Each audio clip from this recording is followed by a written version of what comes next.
Bismillahirrahmanirrahim. Assalamualaikum warahmatullahi wabarakatuh. Waalaikumsalam warahmatullahi wabarakatuh. Alhamdulillahirabbil alamin wa bihi nasta'in wa ala umurid din waddin wa salatu wassalam ala asrafil anbiya wal mursalin wa ala alihi wa sahbihi ajmain. Amma ba'du. Alhamdulillah, pada kesempatan podcast hari ini kita bisa bersama oleh Ustadz Saiful Qital. Bagaimana Ustadz? Sehat? Alhamdulillah. Beliau juga selaku tenaga pendidik di Yayasan Darul Husnain, khususnya di unit SMA Mawadah, yang insya Allah kami akan membacakan pertanyaan-pertanyaan yang telah kami input dari sisa-sisa SMA Mawadah dan tim OSIS SMA Mawadah.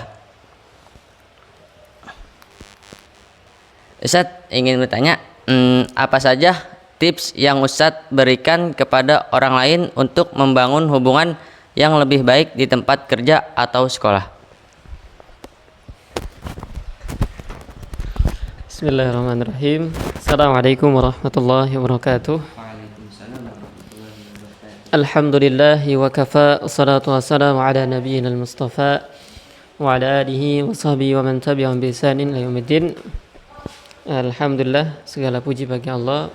Pada siang hari ini saya diundang untuk sama-sama sharing dan belajar ya, insyaallah.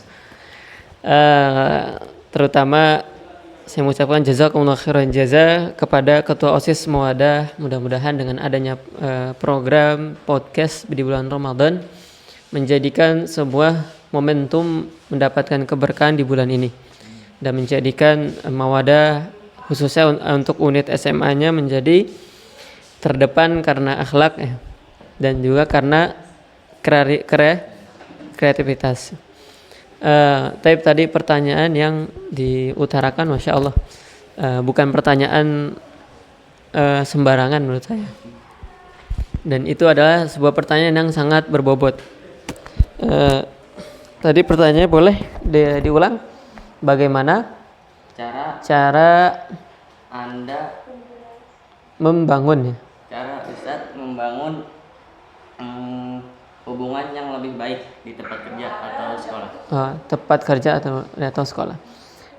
Yang pertama, tatkala kita ini selaku manusia yang mana Allah ciptakan.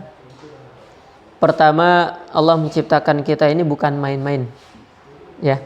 Allah ciptakan bukan main-main dan juga bukan untuk senda gurau. Ya, apa tujuan Allah menciptakan kita? Yang sebagaimana Allah Subhanahu wa taala katakan di dalam surat Az-Zariyat ayat 56. Allah berkata, "Wa ma khalaqtul jinna wal insa illa liya'budun." Dan tidaklah aku menciptakan jin dan manusia kecuali hanya untuk beribadah kepadaku. Ya, beribadah kepadaku. Maka tatkala kita berada di suatu pekerjaan, khususnya yang kita di sini ada pelajar, ada guru, bagaimana caranya untuk membangun lebih baik dalam ruang tersebut? Maka jadikanlah semua momentum yang kita lakukan adalah ibadah. Ya, jadi ibadah itu tidak sebatas hanya salat, zakat, saum, Ramadan dan sebagainya.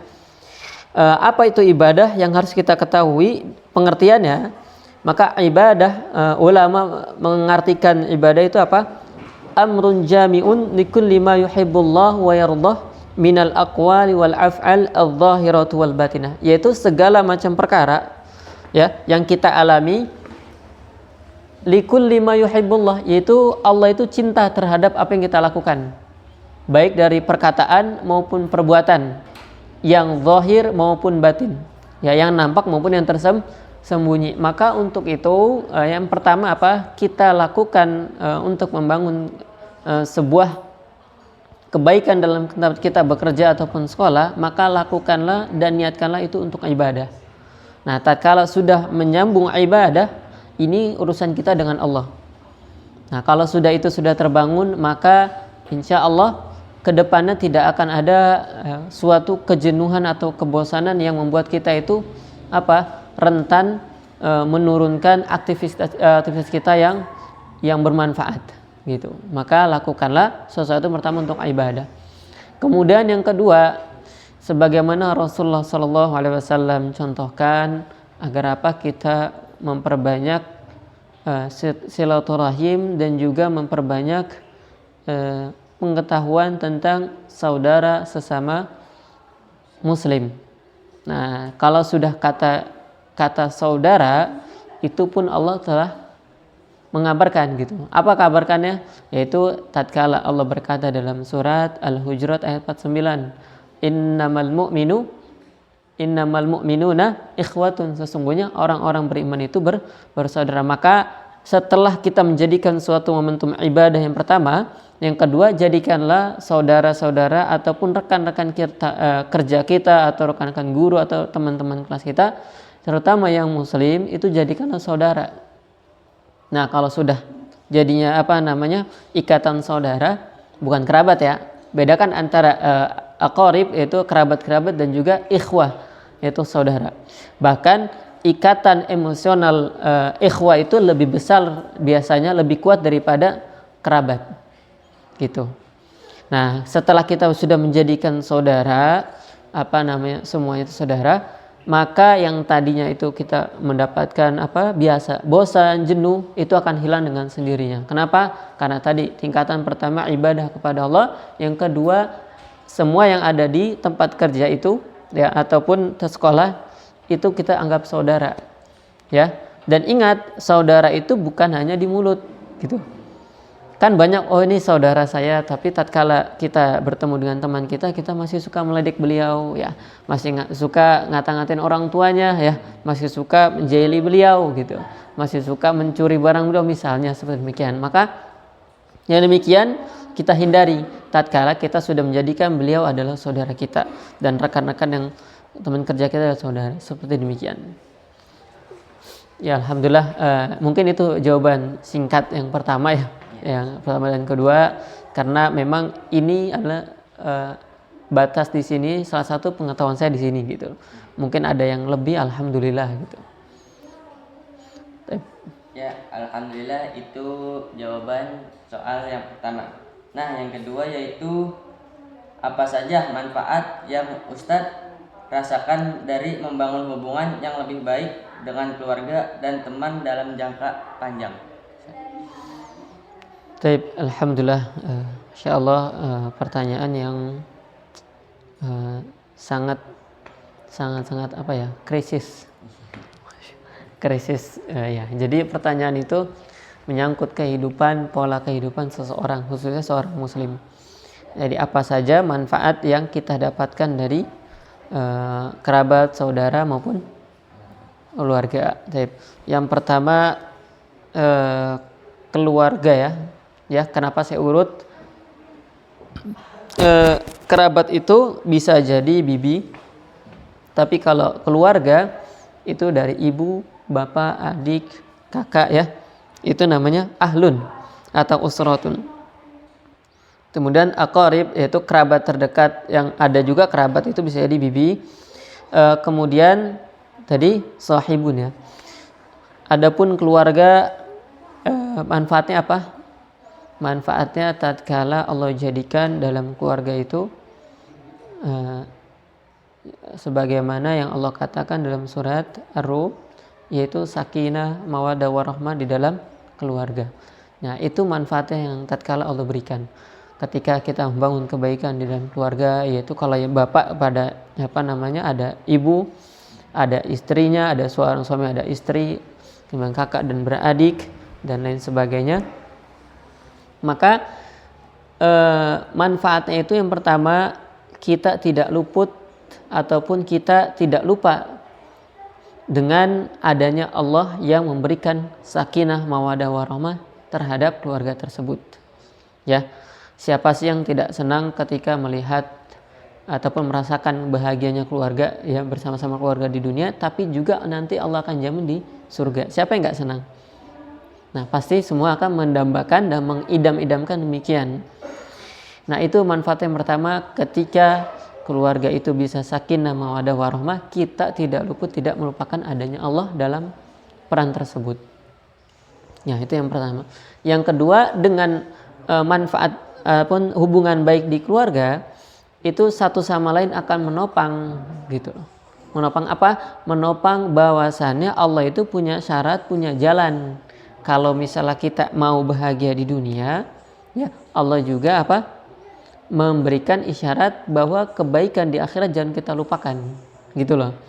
Nah, sebagaimana yang Allah katakan dalam surat Al-Qasas ayat 77 yang berbunyi a'udzubillahi minasyaitonirrajim wabtaghi fima ataqallahu ad-daral akhirah wala tansa nasibaka minad dunya. Dan carilah pahala negeri akhirat. Wabtaghi fima ataqal, yang mana Allah itu berikan kepada kalian. Wala tansa nasibaka minad dunya, dan janganlah kalian lupakan bagianmu di dunia. Gitu. Artinya apa? Kalau kita ingin mendapatkan akhirat itu baik, ya, maka jalannya itu ada di dunia juga. Jangan dilupakan bagiannya gitu dunia. Bagaimana cara mendapatkan akhirat yang baik? Nah, di dunialah caranya. Ya, karena di dunia itu tempat apa? Tempat beramal, gitu kan? Sedangkan di akhirat itu tempat perhitungan, ya, tempat menikmati amalan kita di dunia, gitu. Nah, kemudian Allah melanjutkan ayatnya wa ahsin, ya, kama ahsanallahu ilaik, dan berbuat baiklah kita. Nah, kalimat wa ahsin ini kata perintah, ya, kata perintah, atau dalam bahasa Arab namanya fi'il amr. Nah, sedangkan dalam kaidah usul fiqih al aslu fil amri lil wujub, asal dari kata perintah itu adalah untuk apa? Kewajiban. Ya, asal dari perintah itu kewajiban dalam kaidah usul fikih. Berarti berbuat baik dalam kalimat umum kepada siapapun, tidak melihat dari ras, dia itu orang Jawa, Sunda, atau dia orang Papua sekaligus, atau dia orang yang kulit hitam gitu, hanya kelihatan giginya yang putih misalnya, maka wa ahsin ilaik, wa ahsin kama ahsanallahu ilaik, berbuat baiklah gitu, sebagaimana Allah berbuat baik kepada dirimu gitu. Nah, tadi manfaatnya apa? Kita kembali ke yang keluarga.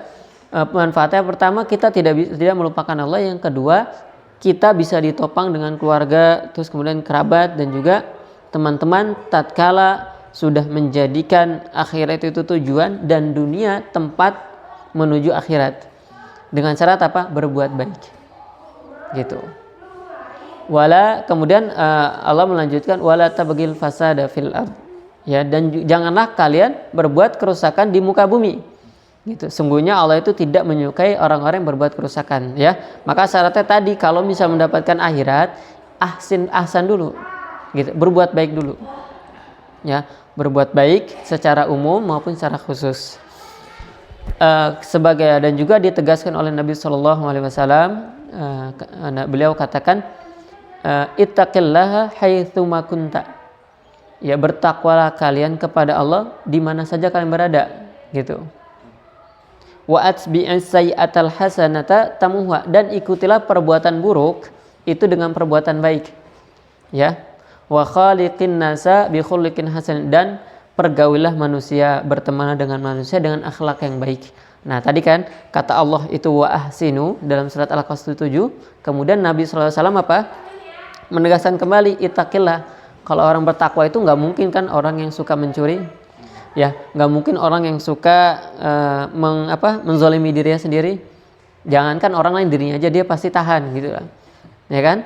Nah, itulah. Jadi ibarat secara simpelnya kita mengartikan takwa itu ibarat kita ini awal itu jalan di sebuah jalan. Tatkala bertemu dengan di jalan itu bertemu jalanan yang kurang bagus, becek, ada kotoran. Apakah kita akan memilih jalan banyak kotoran atau memilih jalan yang bagus?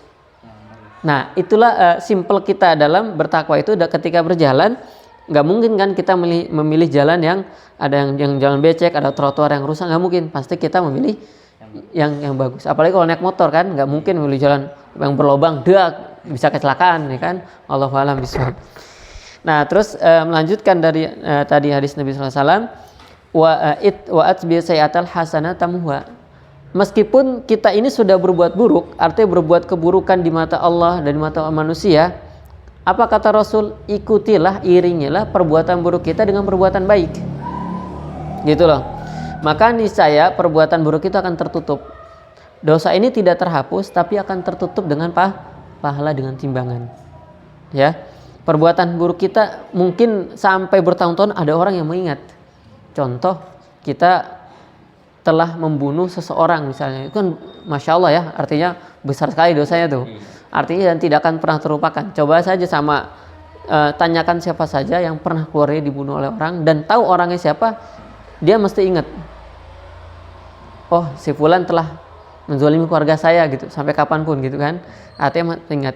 Tapi tatkala perbuatan buruk itu pernah kita lakukan, kata Rasul, diiringi dengan perbuatan baik, gitu loh. Nah, sekali kita berbuat misalnya mencuri, ya, dan itu tidak ketahuan, maka bagaimana cara untuk menutupi itu? Ya, pertama kita akui, kemudian kita temui orang yang yang barang yang kita ambil gitu. Nah, kita kembalikan, minta maaf terus sampai kita bertobat, sehingga apa yang tadi sekali kita buat dengan 3 kali itu bisa tertutup, ya enggak. 1 lawan 3 menang siapa tuh? 3. Jadi 3 kali itu pertama kita minta maaf, 1 Allah tutup tuh kesalahan 1. Kedua mengembalikan barangnya, ya yang harus dikembalikan 2. Yang ketiga bertobat, dia mengulangi lagi kan? Nah, itu udah nutup tuh. Nah, seperti demikian. Allahu a'lam bishawab. Alhamdulillah, itu jawaban itulah jawaban pertanyaan yang kedua. Nah, yang terakhir yaitu bagaimana cara Ustadz membagikan pengalaman dan pengetahuan tentang membangun hubungan yang lebih baik kepada orang lain, Ustadz? Alhamdulillah. Ini agak berat nih, Masya Allah. agak beratnya tatkala begini. Bagaimana pengalaman, ya, memberikan pengalaman. Karena saya sendiri selaku manusia, bukan berarti manusia itu tempatnya selalu benar gitu. Artinya mesti ada kekurangan gitu, ya. Saya bersandar daripada hadis Nabi SAW. Pertama, yang namanya manusia, khususnya orang beriman itu mempunyai, kenapa dikatakan beriman? Karena memiliki iman. Nabi SAW bersabda, al-imanu yazidu wa yanqus. Iman itu bertambah dan berkurang. Dengan apa bertambahnya? Yazidu bi ta'ah, bertambahnya dengan ketaatan. Wa yanqusu bil maksiyah, dan berkurang keimanan itu dengan maksiat, ya. Nah, adakah tatkala seseorang itu sedang taat kepada Allah Subhanahu wa taala, kemudian dengan sesuatu yang dengan cepat dia melakukan suatu keburukan, kemudian keimanan itu berkurang? Mesti jarang didapatkan. Kenapa? Karena ia berusaha untuk taat terus, gitu. Meskipun memang tadi yazidu wa yanqus kan gitu. Tapi tatkala dia berada di dalam ketaatan, apakah mungkin gitu loh dia akan mengurangi keimanannya? Kan tidak, mesti dia berusaha menambahkan. Nah, tolak ukur agar kita ini pengalaman, sama-sama pengalaman kita, supaya menjalin hubungan baik dengan keluarga atau orang lain dan sebagainya. Pertama, keimanan dulu kepada Allah. Contoh, kita setiap hari di sini seorang pelajar mempunyai teman, mempunyai guru. Nah, tatkala di dalam kelas teman-teman kita suka meledek kita, ya kan? Kalau orang beriman punya iman kan? Nah, tatkala kita diajak oleh teman kita, dikatain orang tua kita, dikatain kita lahir prematur atau lain sebagainya. Nah, apakah yang kita lakukan kalau misalnya kita orang beriman nih, membalas? Apakah kita langsung memukul atau gimana? Ya, tatkala kita punya keimanan gitu loh, otomatis kalau orang beriman itu apa tadi? Dia mencoba menaikkan keimanan dengan taat. Nah, sekarang tatkala teman kita itu meledek, misalnya menyakiti hati kita, ya. Kemudian dalam hati kita, tatkala orang beriman nih, biar kita yang balas apa Allah yang balas? Nah, disitulah orang beriman itu masih mengingat biar Allah yang balas. Apakah dengan kebaikan, apakah dengan keburukan. Nah, itu urusan Allah nanti. Tapi yang jelas kita sebagai berusaha untuk beriman baik nih, yazidul iman, yang mendoakan beliau, mudah-mudahan beliau besok enggak ngeledek saya atau ngeledek teman-teman yang lain, kan gitu. Dan itu tingkatan iman yang ketika sudah memaafkan itu sangat tinggi gitu. Dan jarang ada yang seperti demikian, dan enggak banyak. Mungkin saya juga termasuk qadarullah wa masyafa'alah pernah merasakan demikian, tapi belum tentu juga saya bisa memaafkan seseorang gitu loh. Nah, jadi ada setingkat Rasul pun pernah ya, itu pernah, tapi ini karena urusannya sangat besar sekali ya. Tatkala Rasulullah SAW pada semasa Islam itu baru-baru muncul, ada namanya perang Badar, kemudian ada namanya perang Uhud ya. Kemudian pada di perang Uhud kalau nggak salah ya, tapi Allahu alam, paman Rasul yaitu Hamzah dibunuh oleh seorang siapa? Seorang budak. Ya. Seorang budak. Budak siapa namanya? Budak Wahsy. Ya. Benar enggak budak Wahsy itu? Nah, budak Wahsy kalau nggak salah, tapi bisa nih namanya nih ilmu yang kadang saya lupa gitu loh. Artinya boleh dikoreksi. Nah, tatkala di perang tersebut, paman Hamzah itu, pamannya siapa Nabi SAW itu, Hamzah itu paman yang ia paling cintai. Dibunuh dalam peperangan tersebut, dia terbunuh, jantungnya kemudian dimakan. Nah, di situ Rasulullah sangat marah demikian. Ya, sangat marah, sangat kecewa.